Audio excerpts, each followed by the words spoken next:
शराब का नशा किस हद तक चढ़कर बोलता है, ये शायद शराब पीने वाला ही जानता हो।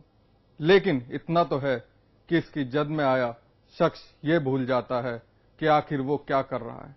वो एक मामूली विवाद को भी दिल से ले लेता है और उठाता है खौफनाक कदम, जिसका शिकार उस इंसान का कोई अपना ही बनता है।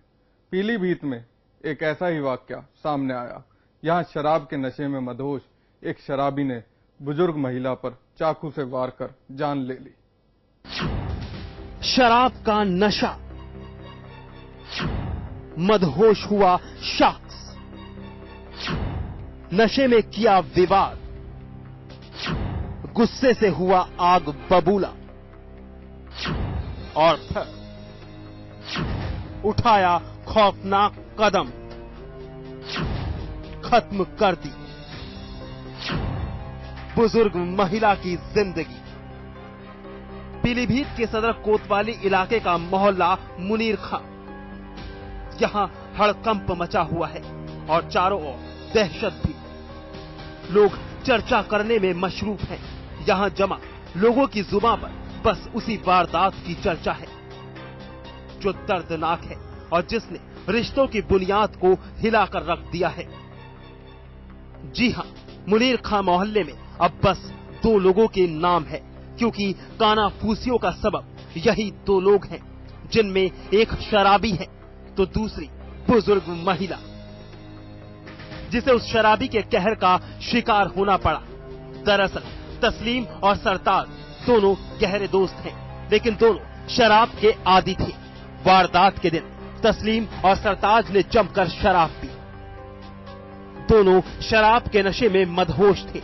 नशे में चूर तस्लीम की हालत देखकर उसकी चाची सईदा बेगम ने उसे घर के कमरे में बंद कर दिया, जिस पर सरताज नाराज हो गया और फिर उठाया खौफनाक कदम। उसने सईदा बेगम पर चाकू से वार कर दिया, जिससे उसकी मौत हो गई। मेरी माँ उस दरवाजे में खड़ी थी तो ये लालू जब चाकू लेके आया, आरिफ भाई को ढूंढ रहा था, तो वो बोली ऐसा है बेटा लालू क्या बात है भाई, इनने उनके चाकू मार दिया और ये अपने हो गया। फिर मैं जा रहा था अपनी माँ को अस्पताल लेके। जब मैं अस्पताल लेके जा रहा था तो ये भौलिया चौराहे पे ये मिला। अस्पताल ले आते समय आपकी अम्मी की मृत्यु हो गई? हाँ, नहीं, अस्पताल में हुई है। अब पुलिस मौके पर मौजूद है और चश्मदीदों से पूछताछ कर उस कातिल शराबी तक पहुंचने की कोशिश कर रही है, जिसे रिश्तों की समझ ही नहीं थी। तभी तो शराब की मदहोशी में वो भूल गया जिस महिला की हत्या कर रहा है वो उसके दोस्त की चाची है, जिसे चाकू से गोदकर वो फरार हो गया।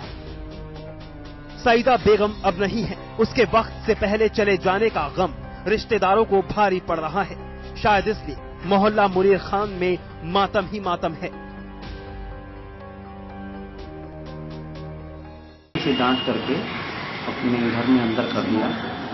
थोड़ी देर बाद तस्लीम का दोस्त रानू, वो भी शराब पी हुआ था, हाथ में छुरी लेते हुए आया और कहा कि हमारे दोस्त को अंदर क्यों बंद कर दिया है। इसके लिए उसे वाद विवाद हुआ। इसी बात में उसे सईदा बी के चाकू से वार कर दिया। सईदा बी का पंचायतनामा भर के पोस्टमार्टम किया जा रहा है। रानू के लिए टीम दबिश दे रही है। बहरहाल पुलिस ने सईदा बेगम की हत्या करने वाले शराबी सरताज के खिलाफ मामला दर्ज कर लिया है और उसकी तलाश में जुट गई है। लेकिन जिस तरह से एक शख्स ने शराब के नशे में चूर होकर दोस्ती के रिश्ते की परवाह नहीं की, उससे मोहल्ला मुनीर खां में हड़कंप मचा हुआ है। शारिक परवेज, पीलीभीत समाचार प्लस।